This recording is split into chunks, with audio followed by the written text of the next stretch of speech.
বাংলাদেশ বিমান দুর্ঘটনার পাইলট নিয়ে এই ভাই কিছু গোপন কথা বললেন, এই কথাগুলি একটাবার শুনে নিন। আরেকটি ভুল ধারণা আছে।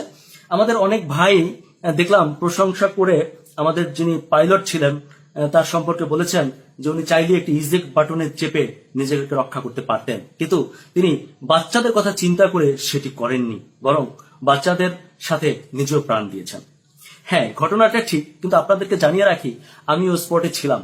আপনাদেরকে জানিয়ে রাখি সঠিক তথ্য হচ্ছে যে পাইলট প্লেন ক্র্যাশের আগেই ইজেক্ট বাটনে চাপ দিয়েছিলেন এবং তিনি প্যারাসুট নিয়ে উপরে উঠে গিয়েছিলেন।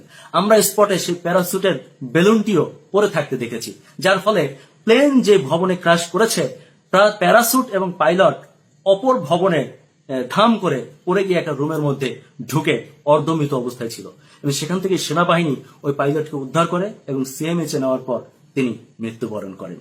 সঠিক তথ্য দিন, সঠিক তথ্যের সাথে থাকুন। ধন্যবাদ। ভাই সকল কথাগুলো আপনার কাছে ক্লিয়ার আছে, কমেন্টের মধ্যে জানাবে। আসলে একটা বিষয় আমি মোটামুটি অবজার্ভ করছি যে আমরা সমাজও দেখা যায় যে কিছু কিছু সময় আমরা আবেগর মাথায় কিছু কথা এমন কই ফেলাই দিই আসলে নিজের ব্যক্তিগত, যে নিজে না জানিয়ে মোটামুটি আবেগ মনের মধ্যে খুব বেশি আবেগ হয়, আর এই আবেগর মাথায় যে কোনো কথা আমরা যে কোনো মানুষের লগে শেয়ার করিলে না বুঝিয়া না জানিয়া। আসলে এইরকম করা কিন্তু ঠিক না। আমরা যে কোনো তথ্য কোনো মানুষের দিতে হইলে জানিয়া বুঝিয়া এইরকম তথ্য আমরা দেওয়া উচিত। যে কোনো জায়গায় যদি আমরা কোনো একটা কথা হইতে হয়, যে কোনো বিষয় নিয়ে যদি কোনো কথা হইতে হয়, তাহলে আমরা নিশ্চয়ই জানিয়া বুঝিয়া কথা হইতাম। যে কোনো ব্যক্তির বিষয়ে যদি কোনো কথা হইতে হয়, তাহলে এই বিষয়ে আমরা জানিয়া কথা হইতাম। শুধুমাত্র আবেগের মাথায় যে কোনো কথা যে কোনো মানুষের লগে হওয়া কিন্তু ঠিক না।